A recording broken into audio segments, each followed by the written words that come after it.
বিসমিল্লাহির রহমানির রহিম। প্রিয় থার্ড ইয়ার শিক্ষার্থীবৃন্দ, আজকে আমি তোমাদের ম্যানেজমেন্ট অ্যাকাউন্টিং থেকে একটি ক্লাস নিচ্ছি। আমাদের management accounting absorption and variable costing এই চ্যাপ্টারটা চলছিল। আজকে ম্যানেজমেন্ট অ্যাকাউন্টিংয়ের অ্যাবজর্পশন কস্টিংয়ের problem 34, absorption costing and variable costing, এটার আমরা প্রবলেম 34 এই অঙ্কটা করে দিচ্ছি। দেখো তোমরা সবাই। Ahmed limited uses absorption costing system. The president has recently hard about variable costing. However, he supplies you the following data. Normal capacity 1000 unit, এখানে বলে দিয়েছে নর্মাল ক্যাপাসিটির পরিমাণ কত, 1000 unit. Beginning inventory 200 unit, production 900 unit দেওয়া আছে, সেলসের পরিমাণ 1000 ইউনিট, আর প্রতিটা ইউনিটের দাম কত টাকা, 10 টাকা। এবার এখানে বলেছে আরও ম্যাটেরিয়াল কস্ট টাকা 2 per unit, material cost per unit 2 টাকা, লেবার কস্ট পার ইউনিট 2 টাকা, ভেরিয়েবল ওভারহেড টাকা 1 পার ইউনিট, মানে ভেরিয়েবল দেওয়া আছে 1 টাকা per unit. Fixed manufacturing expenses দেওয়া আছে 2700। ফিক্সড ম্যানুফ্যাকচারিং এক্সপেন্সেস মানে fixed factory overhead, fixed factory ওভারহেডের পরিমাণ দেওয়া আছে 2700 টাকা টোটাল। এটাকে আমরা নর্মাল ক্যাপাসিটিতে ভাগ করে কী করব, পার ইউনিট কস্টটা বের করে নেব, যেটা আমাদের অঙ্কের মধ্যে 1 নম্বর ওয়ার্কিংয়ে লাগবে। তারপর বলেছে ফিক্সড সেলিং এক্সপেন্সেস 1300 টাকা। In unfavourable variable cost variance from standard টাকা কত, 200। আনফেভারেবল ভেরিয়েন্স এখানে দেওয়া আছে, আনফেভারেবল ভেরিয়েন্সটা আমাদের অঙ্কে আসবে। ইনকাম স্টেটমেন্ট দুইটা তোর অ্যাবজর্পশন কস্টিংয়ে লাগবে, আবার ভেরিয়েবল কস্টিং নির্ণয় করার সময় আমাদের এটা আসবে। আনফেভারেবল কস্ট ভেরিয়েন্সের পরিমাণ দেওয়া আছে কত, 200 টাকা। এখানে একটা জিনিস আমরা খেয়াল করবো, আন্ডার অ্যালোকেশন বা ওভার অ্যালোকেশন আসবে কি না। নর্মাল ক্যাপাসিটি বলেছে কত, 1000 ইউনিট, নর্মাল ক্যাপাসিটি 1000 ইউনিট, আর প্রোডাকশনের পরিমাণ দেওয়া আছে 900।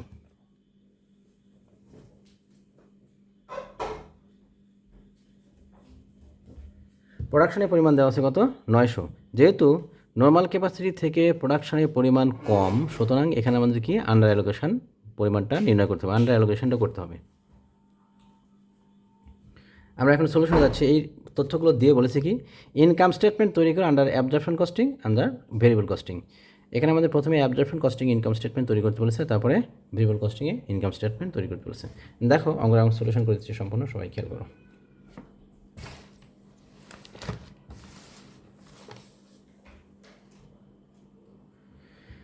Problem 34. Solution working 1. Calculation of manufacturing cost per unit under direct and absorption costing. Particular প্রথমে ডাইরেক্ট কস্টিং, তারপর লিখব কি অ্যাবজর্পশন কস্টিং।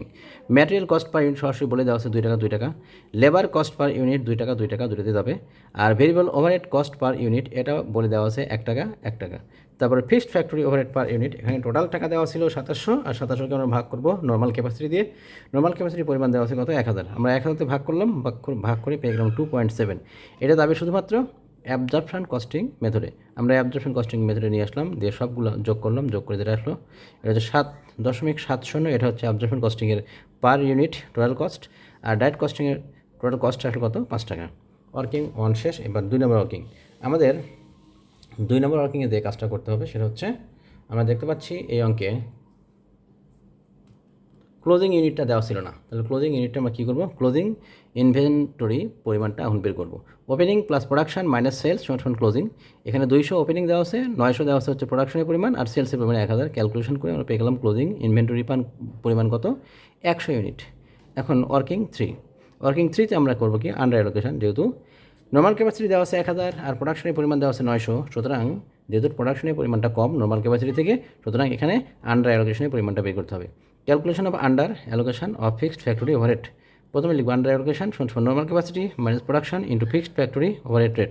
আমরা ফিক্সড ফ্যাক্টরি ওভারহেড রেটের পরিমাণ পেয়েছি কত, 2.70।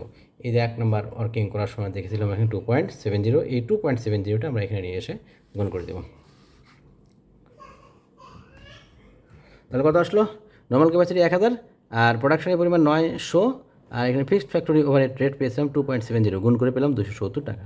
এখন রিকোয়ারমেন্ট অনেক বলছিল অ্যাবজর্পশন কস্টিং ইনকাম স্টেটমেন্ট তৈরি করো। আমরা এখন অ্যাবজর্পশন কস্টিং মেথডে ইনকাম স্টেটমেন্ট তৈরি করছি। প্রথমে আসবে আহমেদ লিমিটেড। রিকোয়ারমেন্টে আহমেদ লিমিটেড কোম্পানির নাম লিখলাম, তারপরে income statement under absorption costing for the year ended. Particulars টাকার কলাম 2টা, টাকা টাকা। প্রথমে আসবে সেলস ছিল হচ্ছে 1000 ইউনিট, প্রতি ইউনিটের দাম কয় টাকা? 10 টাকা বলে দেওয়া আছে অঙ্কে।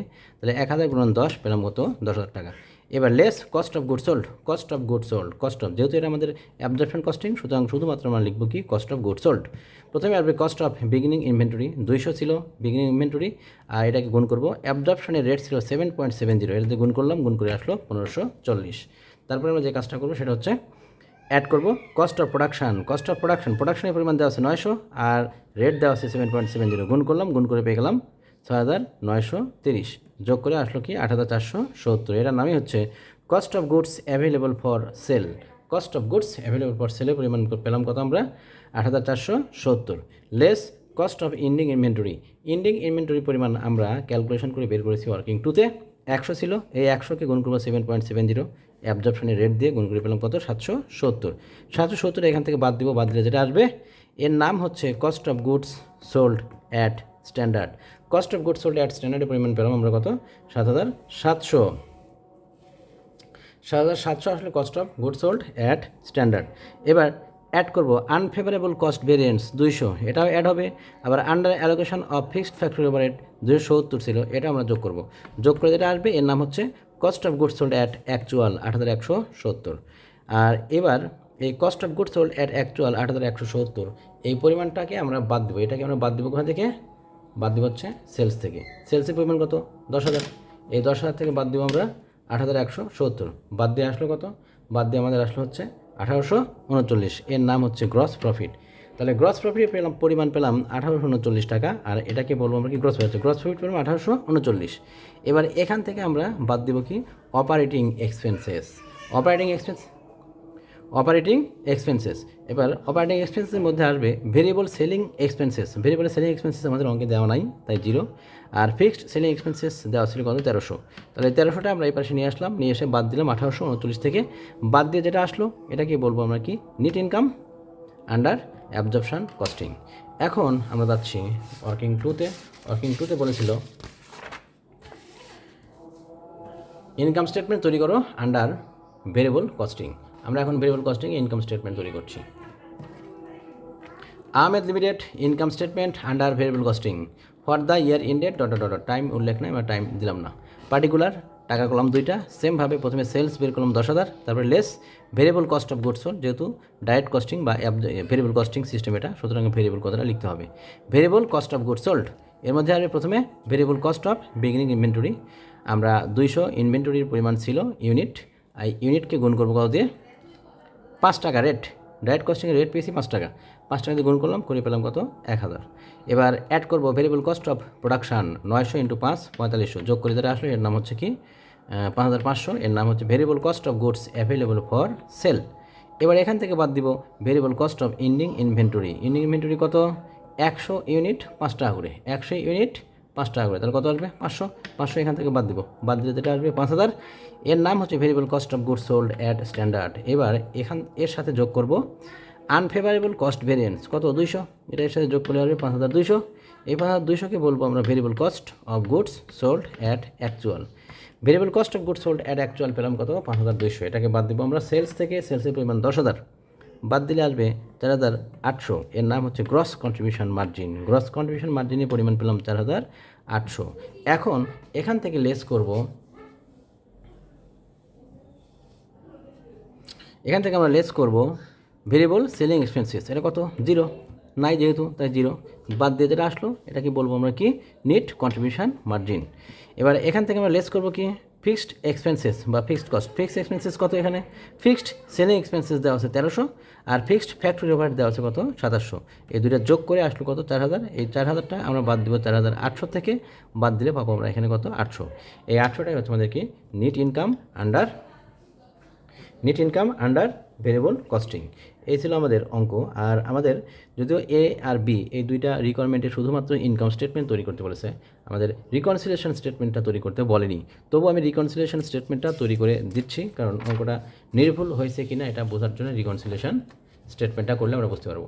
রিকনসিলিয়েশন স্টেটমেন্ট তৈরি করতে বললে আমরা এইভাবে করব। প্রথমে লিখবো Ahmed limited reconciliation statement, particulars টাকা, net income under absorption costing 530 টাকা, আর net income under variable costing 800 টাকা বাদ দিলাম, বাদ দিয়ে কত আসলো, বাদ দিয়ে আমরা পেলাম 270 টাকা। এবার ডিফারেন্স ইন নেট ইনকাম, এটা 270 টাকা মাইনাসে ফিগারে আসছে। ডিফারেন্স টু বি এক্সপ্লেইনড, আমাদের এটা কী করতে হবে এখন, এক্সপ্লেইন করতে হবে। Difference to be explained, difference in inventory, ending থেকে বিগিনিং বাদ দিব। আন্ডার অ্যাবজর্পশন কস্টিং 100 ছিল আমাদের বিগিনিং ইনভেন্টরি, এন্ডিং ইনভেন্টরি, আর বিগিনিং ইনভেন্টরি পরিমাণ ছিল কত, 200, বাদ দিলাম, মাইনাসে আসবে। আর এই মাইনাস ফিগারকে 7.70, এটা হচ্ছে অ্যাবজর্পশন কস্টিং রেট, দ্বিগুণ করলে 770 মাইনাসে আসলো।